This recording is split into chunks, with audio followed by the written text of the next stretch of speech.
When our best fur friends leave our world, many of us are left wanting one last scritch, one last hug, one last walk together.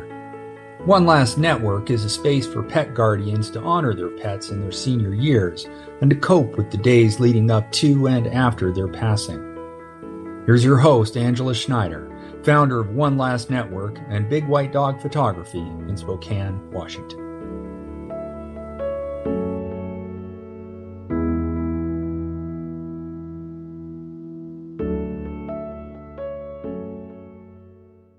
You may have heard of animal chaplains. They're spiritual caregivers who provide support and comfort to individuals who are grieving the loss of a beloved companion animal or who are facing difficult decisions related to their pet's health and well-being. And then there's Scott Campbell, veterinary chaplain. Veterinary chaplains are rare in the United States. Scott is one of just a handful of these trained professionals who provide emotional and spiritual support to veterinary staff, in addition to pet guardians and the animals in veterinary settings. There are even fewer of them affiliated with a university, and Scott practices his craft at Washington State University, just down the road from me in Pullman, Washington. A veterinary chaplain's role may seem similar to that of a chaplain in human healthcare, but individuals like Scott focus specifically on the unique challenges and emotional experiences within the veterinary medicine realm. Scott joins me on the podcast today to share his journey into veterinary chaplaincy and his passion for supporting the emotional well-being of pets, pet guardians, and the world-class team at WSU, affectionately known in these parts as WAZZU.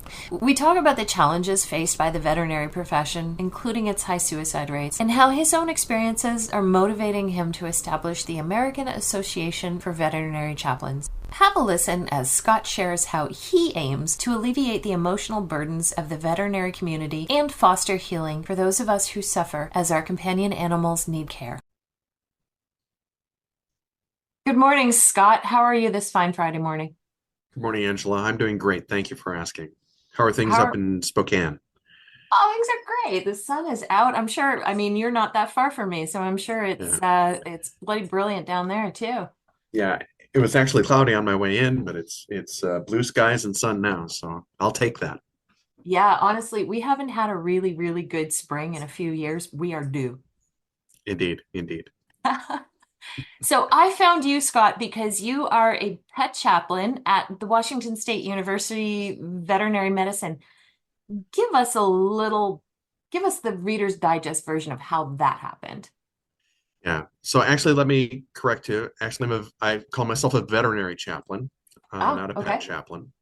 And the way that came about was I was doing my work in seminary, and I realized that, and I was training for interreligious chaplaincy, and I needed to figure out what I really wanted to do with my chaplaincy.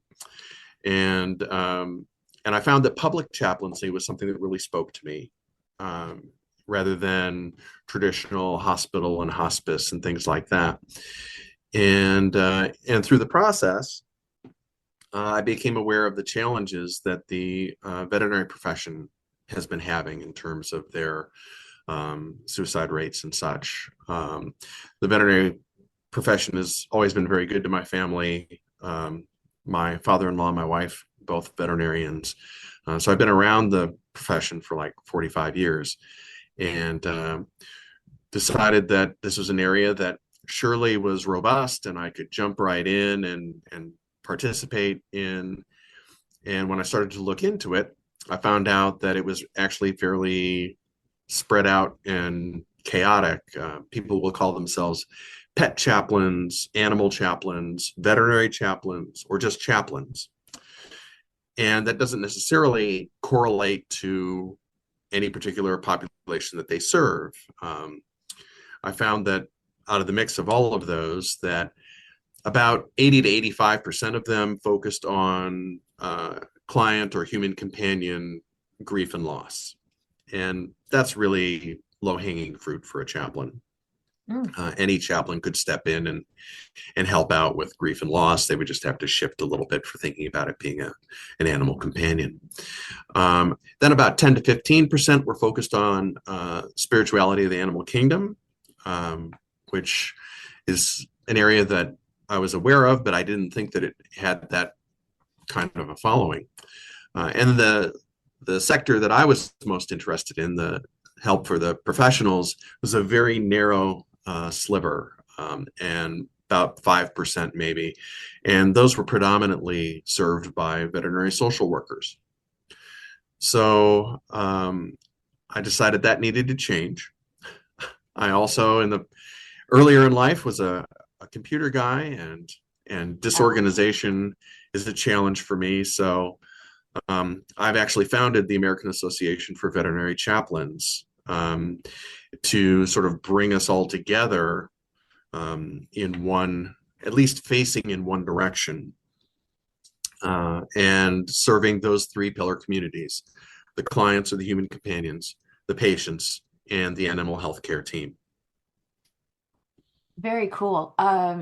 Indeed, our vet clinics are under a good bit of strain, most recently, especially considering the pandemic and restrained budgets. What kind of stress are you seeing in the veterinary staff at WAZZU, and how do you respond to that? Yeah, the available veterinary care in the country has shrunk. A lot of veterinarians that were close to retirement or had retirement on the horizon decided that that was their exit queue, that it was just so where they might have gone on another 5 or 10 years and done transition to new incoming veterinarians, that didn't take place. And so we have reduced supply of services. At the same time, people found themselves at home and alone more. And you may recall that there were a lot of new adoptions and new animal companions in folks' homes during that time. And so we had more patients, fewer staff. So here at the teaching hospital, we find that our schedules are booked out, weeks, sometimes months, depending upon. Now, I guess I shouldn't say that. I don't know that for sure, but definitely weeks. And it's just very challenging, especially when you're offering specialized service, which we do have all the specialties here. So, and I think that we're seeing that across the board. And so the stress is, it's throughput, making sure that we're seeing these people, but people are also coming in with more angst because it's more challenging to get care and such. So it's really it's like one step to the next, and you need to keep moving, and I think that really wears and is difficult for folks. Yeah. If you break down those three pillars, client, animal, and vet staff, how does your chaplaincy shift between each pillar? Yeah, so it's kind of interesting with the clients. I'll go down several times a day to the waiting room, and I will directly engage all the clients in the waiting room, just to see how they're doing, if there's anything that I can do to make their stay a little nicer. If they have things they want to talk about, they know that I'm there, and I've gone out of my way to engage them, so they don't feel like, oh, I don't know whether I should bother him or not. And some folks want to talk, some folks don't want to talk, and that's fine. I can go either way with that. Some folks that are there that have a companion there that's there for some serious work, some real unknown. I go out of my way to make sure that they know that I can add their companion to my prayer list. And if they're going into surgery, for example, and they've already, accepted the prayer list, I offer to actually lay a hand and say a prayer over their companion prior to going under anesthesia. And a fair number take me up on that. but it's really no pressure. It's just an offer. And I think there's some solace there. For the patients, it's a little different. Of course, prayers for them, that's par for the course. But one of my challenges was thinking about how I can actually make a substantial impact on their experience. And so I started thinking about, in human medicine, what would I do? Well, I would offer the patient, my services. What can I do to make your time here easier, more comfortable?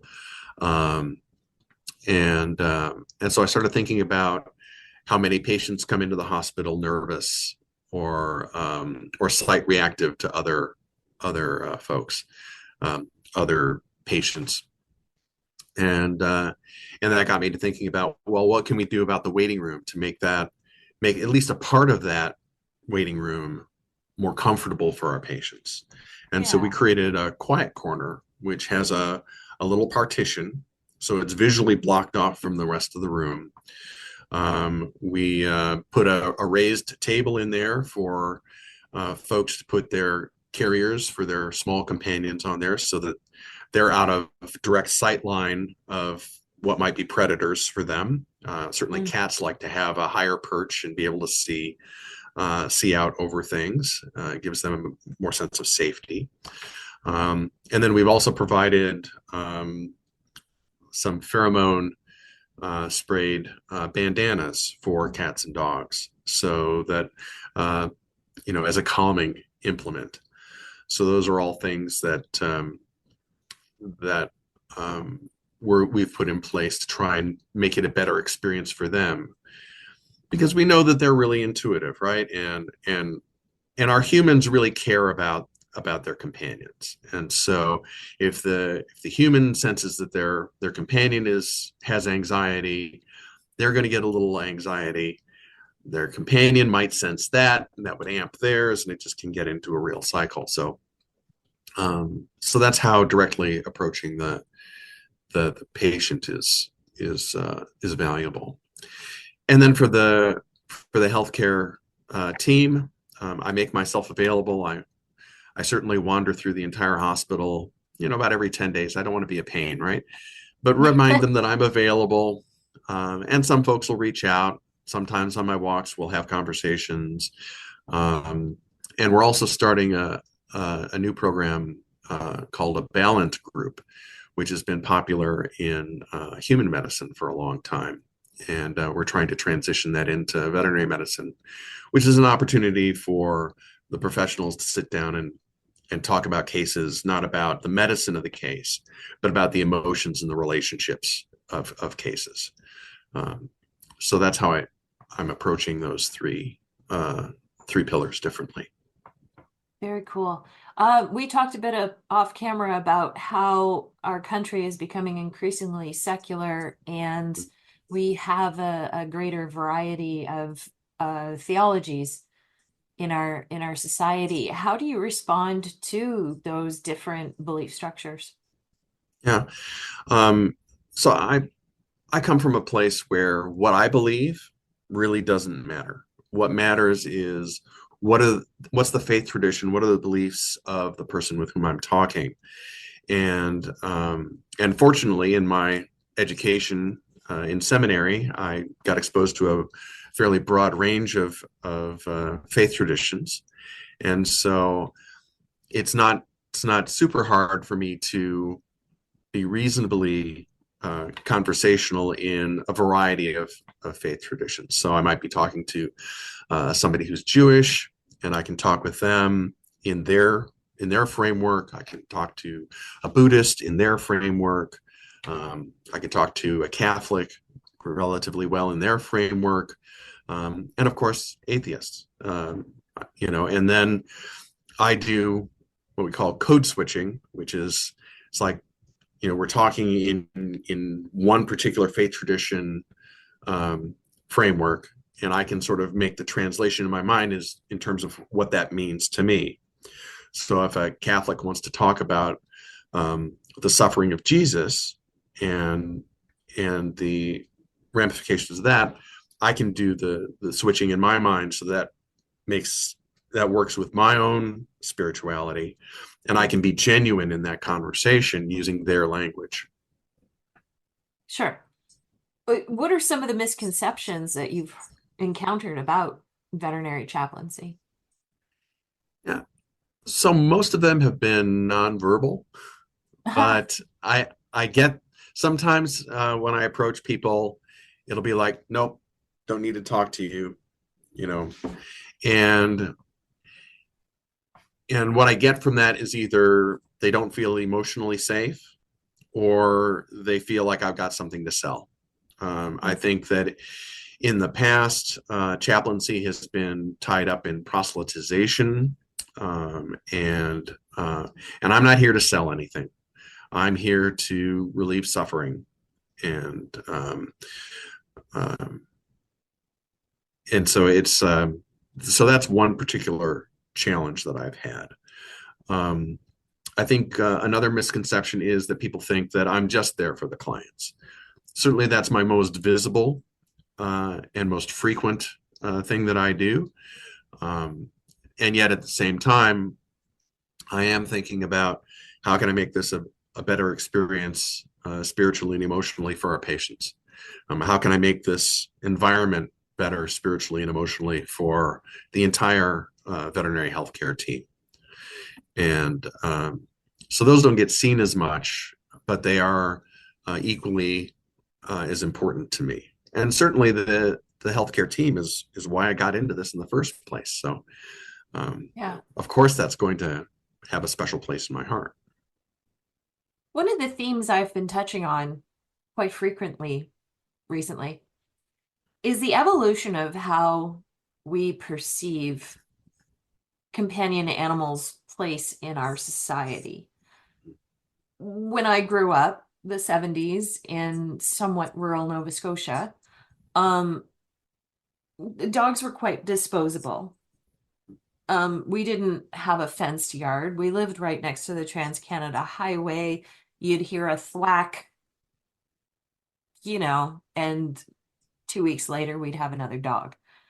I cannot live without a dog in my life now. My dog is my best friend. She is my soulmate, my everything. My husband accepts his place in the world. How do you see that evolution from your perspective?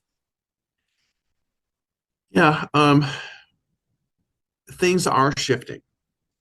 Things are shifting. I think the most recent statistics I've seen is that about 70% of our households have animal companions in them, and of those, significantly more than half of those families consider their animal companion an actual member of the family. And so there is a lot more cohesion in that picture, and yet publicly, I think there is still a lot of messaging that, oh, it's just a cat, you can get another one. It's just a guinea pig, you can get another one. And they don't and a lot of people still don't recognize the emotional and deep attachment that we have for our animal companions, many of us. And so I just think this is an evolution, and I think it's important that we take the time to make those spaces available for people to express the deep connection that they have with their lost companions. So one of the things that we've done here is we've started doing a regular celebration of life and remembrance for our animal companions. So it's a Saturday morning where we have a community-wide, open to everybody, essentially memorial service to remember the life and the times that we had with our animal companions, whether they had fur or scales or feathers. That doesn't matter. That connection is still real, and so we honor that. We create a safe place for people to say, yes, this was a deep, meaningful relationship, and I feel pain in the loss. And to be in a space where people feel it's okay to say that and to share their stories and to be around people that are feeling similar things and are telling similar stories, find that very powerful and very healing. So this is something that we've been doing quarterly, and thanks to the dean of the College of Veterinary Medicine, Dr. Borgeson, and I've been talking to her, and we plan to continue this this process.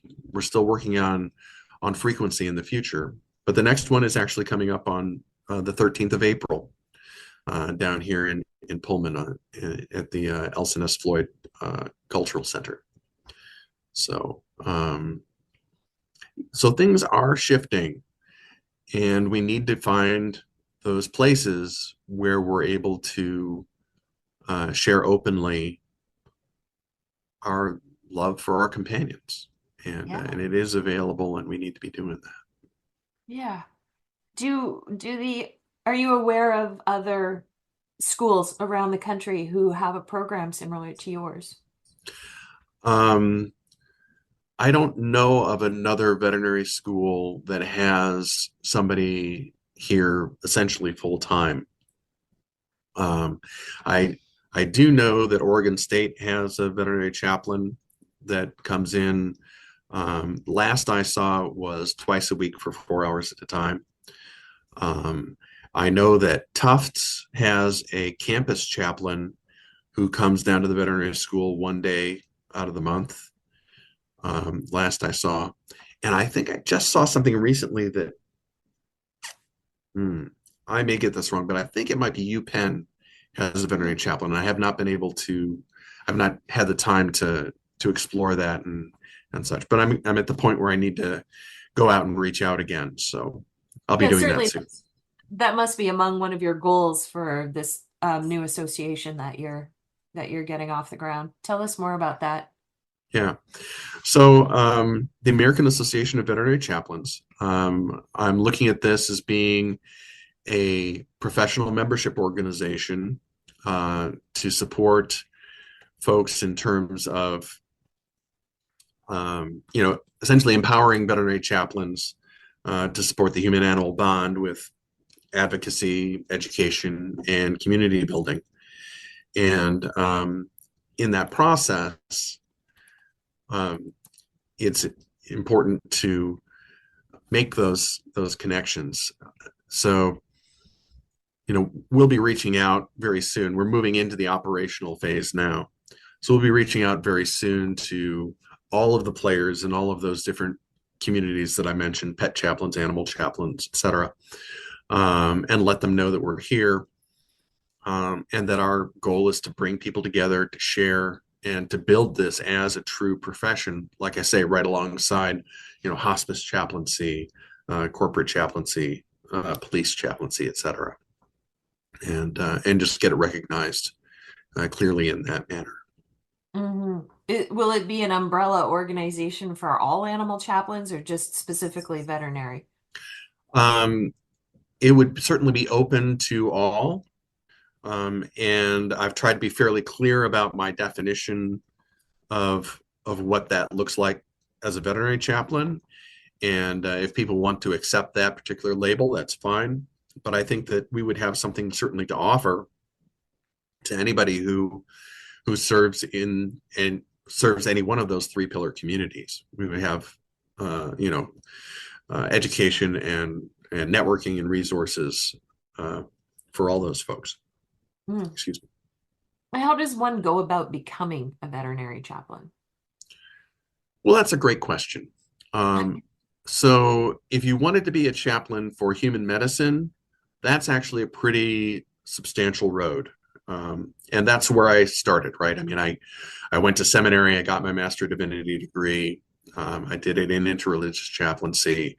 And I could have followed down the path then to become a board certified chaplain for human medicine.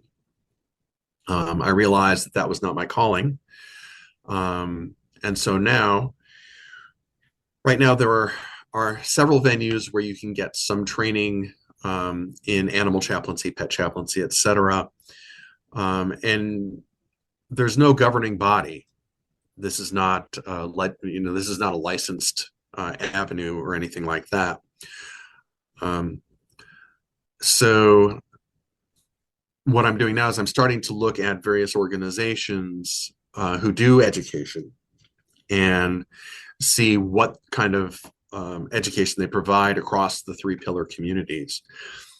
And right now, there's a program in animal ministry through the Caring Consortium and Reverend Sarah Bowen that looks fairly comprehensive.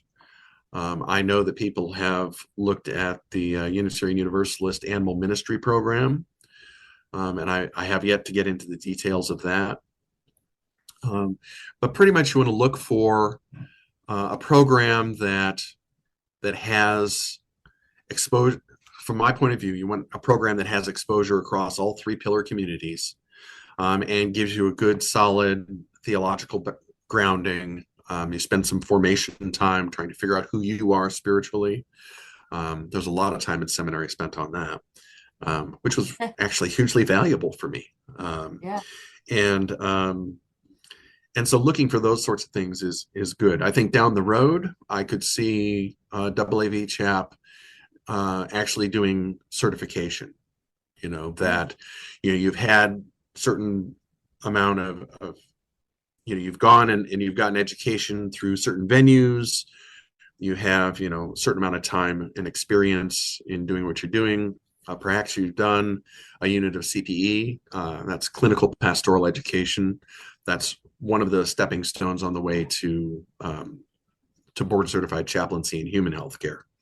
But there's a lot of value in that process. So if there were a CPE program that were designed for public chaplaincy, which actually I was fortunate enough to be able to do that. I have one CPE unit in public chaplaincy, which I actually did here at the veterinary school. So once they have that, then being able to say, yeah, we'll certify you as a veterinary chaplain under WAV Chap. And I think there's some value in having somebody that's sort of saying, okay, this is what you need to be able to what you need to know, what you need to be able to do. What can a hopeful veterinary chaplain look forward to as far as a rewarding experience in what you do? Yeah, so that's going to be very personal and very different for everybody, right? So for me, if I leave a conversation or I leave a situation, if it's with a patient, where the stress level is reduced, the anxiety is reduced, the pain is reduced, the suffering is reduced, then that's a win for me, and that lifts me, and fortunately that happens most of the time. And sometimes it's a real challenging situation where something's going on that's not great, and you have to dig a little deeper. So for example, I remember meeting a client once who was in the waiting room, and they were waiting on their dog who was having, I think, chemo for cancer, and the client was in a really pretty good mood, and they seemed really positive about what was happening with their companion, and seemed in a really good place. So I started to sort of bring the conversation to a close, as I would normally do, and then they went silent. And then they looked at me and said, I have the exact same cancer that my dog has. And so I'm seeing my future being laid out before me. Mm. So all of a sudden, our conversation took a different tone. Mm-hmm. And I spent a little time with them, and part of it is just meaning making. Can we make meaning of what's going on, what we're experiencing in our life? And can we find some good in the challenges? When we're knee deep in mud and slogging through the swamp, is there something still good that we can pull from that helps inspire us and helps us move forward? Um, and so that's a conversation that I think on, but I think on, even though it was a heavy conversation, um, I felt like I really served that person that day. Yeah. And so that lifted me. There certainly is great reward in bringing comfort to people who are so stressed out. I know, like, as much as I've done training in grief and pet loss grief, we've had a couple of rough weeks here at Shea Bella, not with Bella, but um, grief can be really confusing and overwhelming, and um, to just be able to send someone home with a little bit of comfort has to fill your cup a little. Yeah. And it does, Yeah. without a doubt. Um, do you perform rituals and ceremonies for the animals other So than I the will, celebration of life that's coming up? yeah. So I really respond to the requests of the people that I'm with. Um, so I haven't done anything extravagant. Most of what I do is laying a hand on their companion and saying a prayer for them prior to going into surgery. Um, I always, if their companion is ill, they're not just in for like, a wellness check or something like that, Yeah. or whatever. I'll offer to put them on my prayer list, and then I'll do that. Occasionally, clients will ask to actually pray with them in the waiting room, and I'm happy to do that. Um, but we haven't really done any other sort of rituals. But I would be receptive and try to be responsive to anybody who had something that they wanted to do, that we could actually do. Yeah. And do So, you offer support outside the clinic? um, so yes and no. Not if it's not like planned, but it ends up happening sometimes. Um, Mm, Certainly I'm on call 24/7 here. So if there's somebody who has an emergency, in the middle of the night, and they really would benefit by having a chaplain, the staff can call me, and I'll come in, and I'll do what I can. Um, but it turns out that we still have a phone number at the university for a grief support line that no longer exists. yes. And so and of course, once it's out there on the internet, it's really hard to get that down. And I've had a couple of unexpected phone calls where people said, "Don't we have a chaplain over at the veterinary school?" And it's been forwarded to me from, I'm presuming, the main switchboard. So occasionally I do some of that, but I prefer to do things face to face if I Yeah. can, uh, because we lose so much information if we just hear a voice, let alone if it was just the written word. How do you take care of yourself?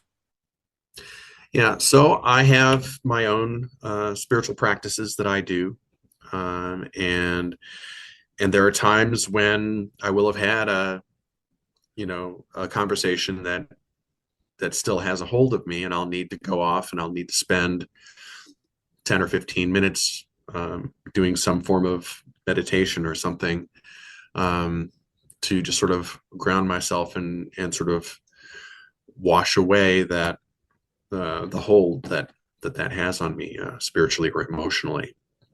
Mm. But I need to do that self-care regularly, and and and that's I think that's important for everybody. I think when we get so wrapped up and we're feeling anxious, and we just want to feel something else, and we do diversion, watch TV, eat, drink, whatever, that's not really helping us. And so you really need to find something that will help cleanse what's going on. Even if it's just a 5-minute walk outside, it's amazing what time out in the sun and the breeze can do if you're quiet and you allow it to do its work. If you enjoy what you're experiencing at the moment and allow that to wash over you, that can be very powerful and very cleansing. But it's different for everybody. Are dogs our most divine being?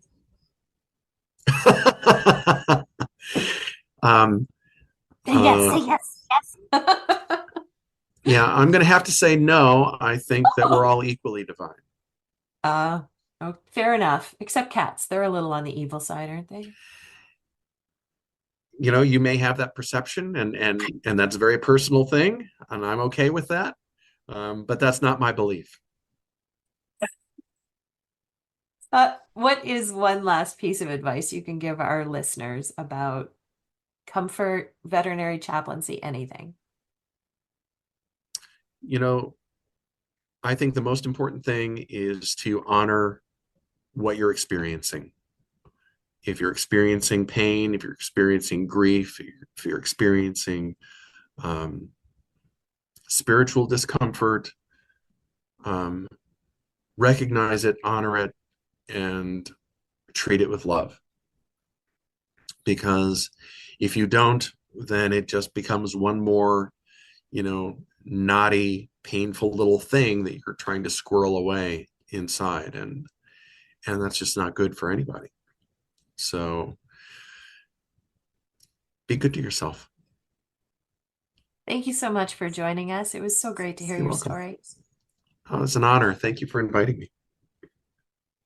Scott hosts a series of events called Celebration of Life and Remembrance for our animal companions, for pet guardians to grieve and honor the lives of their precious babes. The event will feature a remembrance garland ceremony, during which participants write messages on ribbons and attach them to a garland that's hung outside the Veterinary Teaching Hospital at WAZZU in Pullman. The next one is set for Saturday, April 13th at the Elson S. Floyd Cultural Center. It starts at 10:30 a.m., doors open at 10 a.m., and Scott suggests it's a good idea to arrive early to prepare a ribbon for the garland. A social hour follows from 11:15 a.m. to 12:15 p.m. If you're in the Pullman area, check the WSU Veterinary website for future similar events.